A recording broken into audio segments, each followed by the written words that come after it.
여러분, 환영합니다. 오늘 저희 심층 해설에서는 겉보기에는 아주 견고해 보였던 글로벌 금융 시스템에 지금 어떻게 거대한 균열이 가고 있는지 그 긴박한 미스터리를 파헤쳐 보려고 합니다.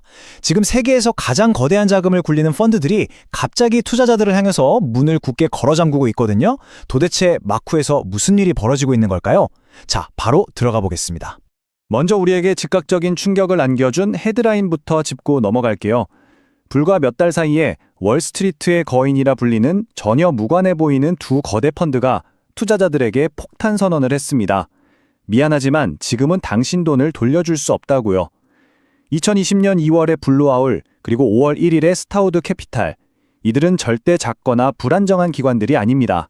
자, 여기서 질문 하나 해볼게요. 이게 과연 단순한 우연의 일치일까요? 아니면 훨씬 더 큰 붕괴를 알리는 전조일까요?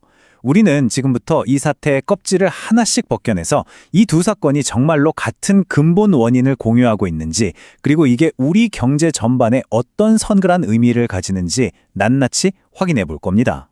섹션 1. 두 펀드가 문을 걸어 잠그다. 가장 최근인 2026년 5월 1일에 쓰러진 도미노, 스타우드 캐피털의 상황부터 아주 자세히 들여다보겠습니다. 222억 달러. 이 거대한 숫자가 바로 스타우드의 부동산 펀드인 SREIT가 운영하는 총 자산 규모입니다. 정말 믿기 힘드시겠지만 이 어마어마한 펀드가 방금 투자자들의 모든 환매 요청, 그러니까 내 돈을 돌려달라는 요구를 완전히 전면 중단시켰습니다. 근데 더 심각한 건 뭔지 아세요? 투자자들은 나가는 문만 막힌 게 아닙니다. 매년 꼬박꼬박 받던 수익률마저 6.3%에서 4.7%로 싹둑 깎였고요. 출구 없는 방에서 무려 8억 5천만 달러에 달하는 환매 요청이 산더미처럼 쌓여서 대기하고 있습니다. 상황이 문자 그대로 걷잡을 수 없이 악화되고 있는 거죠. 여기서 우리의 이목을 확 끄는 게 하나 있습니다. 바로 스타우드 CEO의 이 발언인데요. 문제는 부동산이 아니다. 이 말은 우리에게 아주 중요한 첫 번째 단서를 줍니다.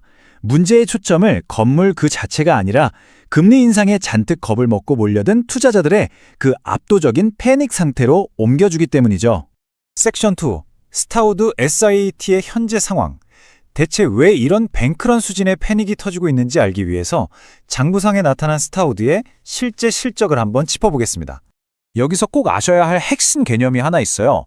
이 펀드는 우리가 평소에 아는 일반적인 주식하고는 완전히 다릅니다. 비고래 부동산 리츠라는 건데 스마트폰 앱 켜서 버튼 하나 띡 누른다고 지분을 팔고 나갈 수 있는 게 아니에요. 본질적으로 돈을 현금화하기가 극도로 제한되어 있는 구조입니다. 자, 그런데 여기서 엄청난 모순이 생깁니다. 겉으로만 보면요, 스타우드는 진짜 완벽한 성공 스토리예요. 건물들은 무려 94%나 꽉꽉 차 있고 매달 꼬박꼬박 안정적인 월세를 만들어내고 있거든요. 이렇게 튼튼해 보이는 펀드가 도대체 왜 돈을 얼려버린 건지 투자자 입장에선 진짜 머리가 아플 수밖에 없는 겁니다. 펀드는 멀쩡히 잘 돌아간다고 하면서 창업자가 갑자기 물러나고 심지어 골드만삭스 출신의 위기관리 전문가가 새 CEO로 들어온다? 저희의 해석은 이렇습니다. 이건 절대 잠깐 현금 융통이 안 되는 가벼운 문제가 아닙니다. 뼛속 깊은 대수술이 필요한 구조적 위기가 터졌다는 뜻이죠. 섹션 3. 준유동성 구조의 치명적 결함. 드디어 이 이야기의 진짜 악당을 공개할 시간입니다. 바로 준유동성 구조라는 아주 위험하고 근본적인 메커니즘인데요. 이런 펀드들은 투자자들에게 매 분기마다 순자산 가치, 즉 NAV의 일정 비율만큼 언제든 현금으로 돌려주겠다고 약속합니다. 아주 달콤하게 들리잖아요? 하지만 그 투자 대상이 덩치가 커서 쉽게 팔리지 않는 부동산일 때 여기엔 엄청난 함정이 두사리고 있습니다. 한번 상식적으로 생각해 보세요. 내일 당장 투자자한테 돈을 내줘야 하는데 오늘 밤에 수천억짜리 마철루를 통째로 팔아칠 수가 있나요? 불가능하죠. 당장 팔기 힘든 거대한 자산을 쥐고 있으면서 투자자들에겐 언제든 돈을 뺄 수 있을 것 같은 환상을 약속한 겁니다. 이 끔찍한 엇박자가 바로 사태의 핵심입니다.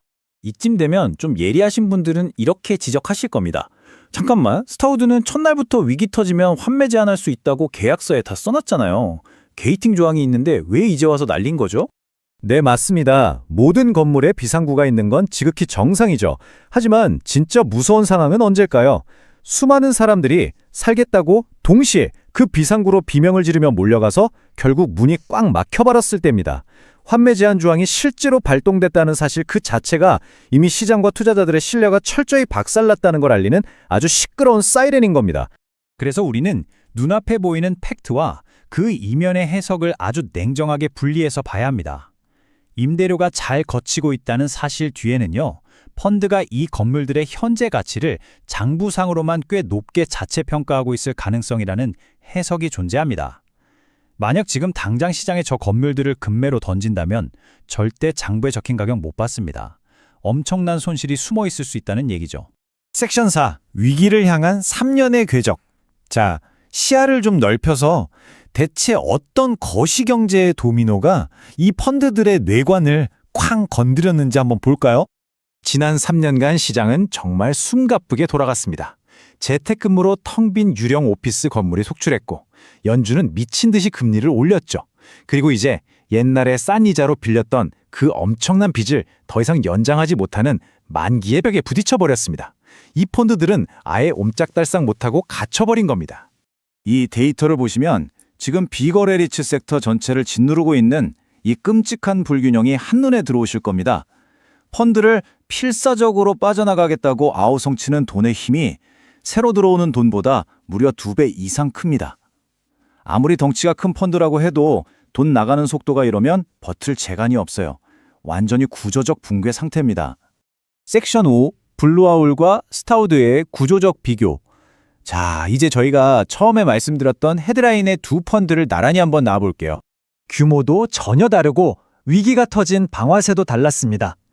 하지만 보시다시피 두 펀드 모두 당장 팔기 힘든 자산을 준유동성이라는 달콤한 환상으로 포장하려고 했던 정확히 똑같은 치명적 결함을 앓고 있습니다.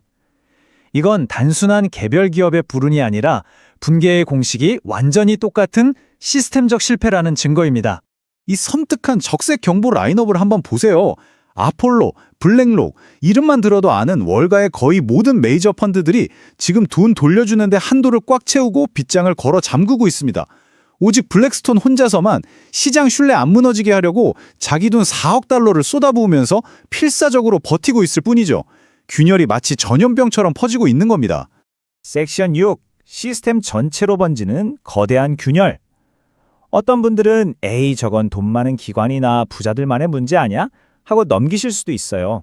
하지만 그건 정말 너무나도 위험한 생각입니다. 마지막으로 다음의 설정까지 여러분이 꼭 한번 생각해 보셔야 할 불길한 질문을 하나 던져드릴게요. 스타우드가 문을 걸어 잠근 지 불과 6일 뒤였습니다. 미국의 재무장관이 아주 다급하게 전국 50개 주의 보험 감독관들을 한자리에 긴급 소집했습니다. 도대체 왜 그랬을까요? 이 부동산 시장의 균열이 우리가 매달 붓고 있는 연금과 보험사 깊숙이 어디까지 뻗어 있는 걸까요? 이 소름 돋는 글로벌 금융 시스템의 나비효과, 다음 심층 해설에서 계속 파헤쳐 보겠습니다. 시청해주셔서 감사합니다.